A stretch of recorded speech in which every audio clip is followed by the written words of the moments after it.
Hello दोस्तों, welcome to our channel knowledge Guruji. इस video में दोस्तों हम लोग सीखेंगे अनुपात और समानुपात से पार्ट 2 और जानेंगे कुछ इंपॉर्टेंट क्वेश्चन जो कि एसएससी के प्रीवियस एग्जाम में आए हुए हैं और उनकी सहायता से दोस्तों आप आने वाले क्वेश्चन को भी सॉल्व कर सकेंगे। तो चलिए दोस्तों हम लोग स्टार्ट करते हैं।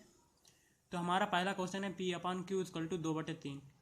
तो इसमें दोस्तों P का मान कितना है 2 और Q का मान 3, क्योंकि ये सामने सामने आ रहे हैं दोस्तों।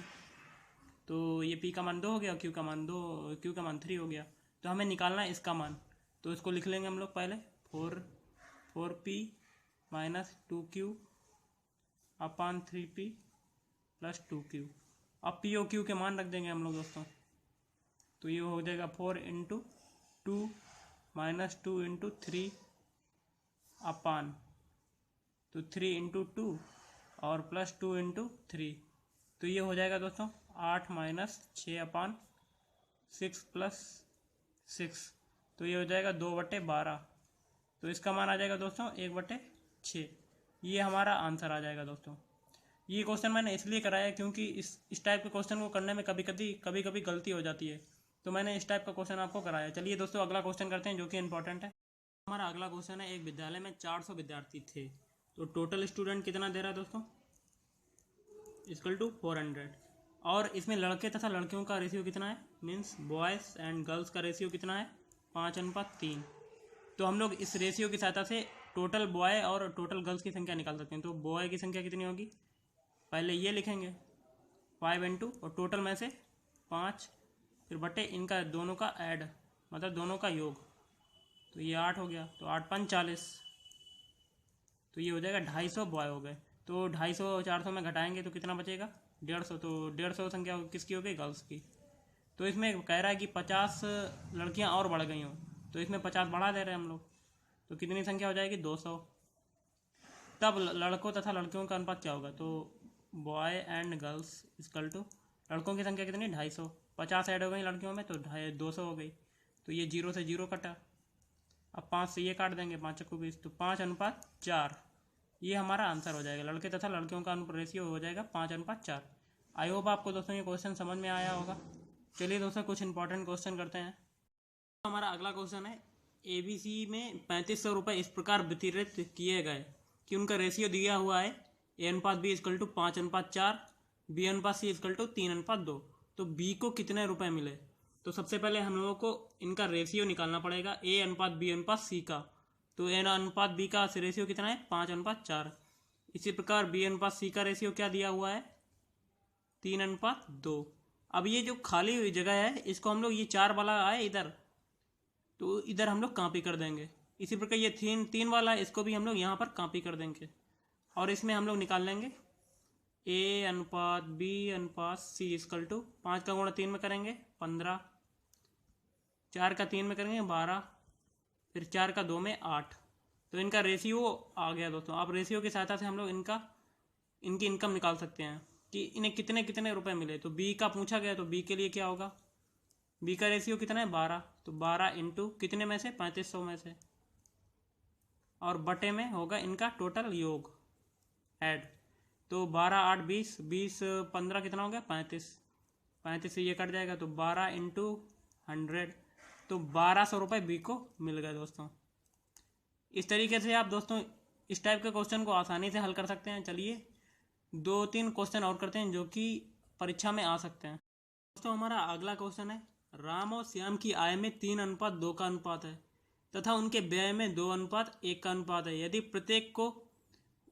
यदि प्रत्येक राम और श्याम 4000 रुपये की बचत करते हैं तो राम की आय बताइए। तो इसको हम लोग कैसे हल करेंगे।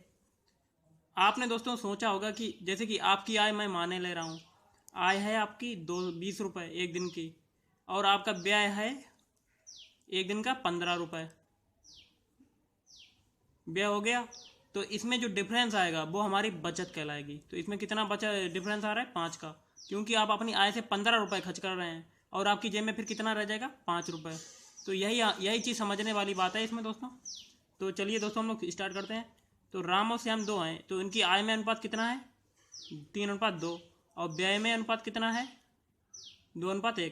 तो इनका जो रेशियो अगर बराबर हो तो क्वेश्चन को हम लोग आराम से कर सकते हैं। तो इसमें देखिए रेशियो कितना है, दो रेशियो में अंतर कितना आ रहा 3 में से 2 गया तो 1 का अंतर, और 2 में से 1 गया तो 1 का अंतर, तो इसको बराबर न करने की जरूरत नहीं है। तो मैंने आपको बताया था आय से अगर व्यय घटाएंगे तो हमारी बचत आएगी। मीन्स एक रेशियो की कीमत कितनी है, एक रेशियो बराबर कितना है, कितने बचा रहे प्रत्येक व्यक्ति, 4000 रुपये, तो एक रेशियो इक्वल टू 4000 रुपये आ गया। तो इसमें पूछा गया है राम की आय बताओ।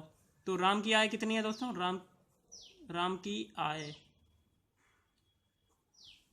आय का रेशियो कितना है राम का, 3R कह सकते हैं इसको, तो इक्वल टू 3 इंटू 4000, तो ये कितना आ जाएगा राम की आय, 12000 रुपये। इस तरीके की सहायता से आप दोस्तों आसानी से इस टाइप के क्वेश्चन को हल कर सकते हैं विदाउट कन्फ्यूजन के और विदाउट फार्मूला के। आई होप आपको दोस्तों ये क्वेश्चन समझ में आया होगा।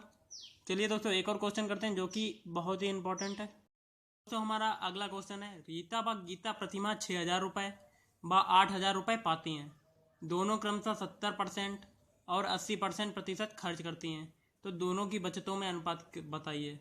तो दोनों की बचत का अनुपात बताना पड़ेगा। तो मैंने आपको इससे पहले क्वेश्चन में बताया था, जैसे कि आपकी आय है 20 रुपये हो गई, आपकी आय है 20 रुपये एक दिन की, और उसमें एक दिन का आपका खर्चा है 15 रुपये, तो इनका जो डिफरेंस आएगा वो हमारा बचत हो जाएगा। क्योंकि आपने जैसे कि आपकी आय 20 रुपये है, जेब में आपके 20 रुपये पड़े हैं, आपने 15 रुपये खर्च कर दिए, तो आपकी जेब में कितने बचे, 5 रुपये, तो आपकी बचत कितनी होगी, 5 रुपये। तो इसी प्रकार रीता और गीता की प्रतिमाह 6000 रुपये 8000 रुपये पाती हैं। तो रीता, एक जगह रीता लिखे ले रहे, तो रीता के लिए आपको डिटेल में समझाने के लिए मैं इतना लिख रहा हूँ, नहीं तो मैं एक ही लाइन में कर सकता था। तो रीता के लिए कितना है, 6000 रुपये पाती हैं, तो वो कितना खर्च कर देती हैं, दोनों क्रमशः 70%, तो रीता 70% खर्च कर देती, तो हम लोग 6000 का 70% निकाल देंगे, उतना वो खर्च करती होंगी। तो ये 0 से 0 कटा, ये 0 से 0, तो 4200 रुपये।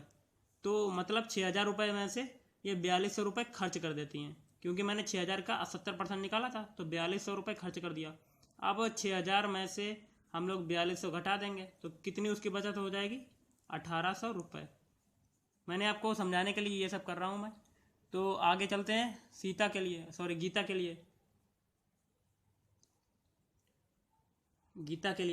गीता कितना खर्च करती है, गीता कितना पाती है, 8000 रुपये। तो 8000 रुपये में वो 80% खर्च कर देती, तो 8000 का 80%, ये 0 से 0, ये 0 से 0, तो 6400 रुपये वो खर्च कर देती है। तो 8000 में से हम लोग 6400 घटाएंगे, तो कितना आ जाएगा, 1600 रुपये। तो 1600 रुपये उसकी सेविंग हो गई। तो दोनों की बचतों में अनुपात बताइए। तो रीता अनुपात गीता, तो सेविंग कितनी आ रही, 6400 नहीं 1800 आ रही है एक रीता के लिए, और अनुपात 1600। अब इसका रेशियो निकालेंगे, 0 से 0 2 कट जाएंगे, अब ये 2 से कटेगा, 2 नहीं 18, 2 8 16, तो इनका बचत का अनुपात आ जाएगा 9:8। ये हमारा आंसर हो जाएगा।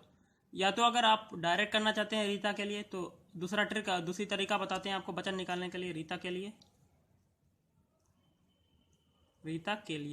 तो रीता के लिए दोस्तों आप ये भी कर सकते हैं, 6000 का आप 70% खर्च कर देती, तो 6000 का आप 170% निकाल सकते हैं। तो ये 0 से 0 2 कटा, तो 17 छंगा 102, 17 छंगा 102। इस तरीके से आप नहीं कर सकते, सॉरी, यही ट्रिक, इस ट्रिक की सहायता से आप आसानी से हल कर सकते हैं दोस्तों। क्योंकि आप ये 70% खर्च कर रहे हैं, तो इसमें 100 में से हम लोग 6000 का हम लोग ऐसा भी कर सकते हैं, 6000 का 30% भी निकाल सकते हैं, क्योंकि वो 100% उसकी पहले आय होगी मान लिया, तो 100 में से वो 70% खर्च कर देता, तो बचा कितना, 30%। तो हम लोग 6000 का 30% डायरेक्ट सेविंग के लिए निकाल सकते हैं। तो ये 0 से 0 कटा, तो 1800 आ गया डायरेक्ट सेविंग। दोनों के लिए आप ऐसे भी निकाल सकते हैं। आई होप आपको दोस्तों समझ में आया होगा। अगर आपको ये वीडियो अच्छा लगे तो प्लीज़ हमारे चैनल को सब्सक्राइब करें, क्योंकि मैं ऐसे ही वीडियो लाता हूँ नई नई ट्रिक के साथ। और इस वीडियो को लाइक और शेयर करना ना भूलें, क्योंकि इससे ही मुझे वो प्रोत्साहन मिलता है नए वीडियो बनाने के लिए। चलिए दोस्तों, हम लोग मिलते हैं अगले वीडियो में कुछ नई ट्रिक के साथ।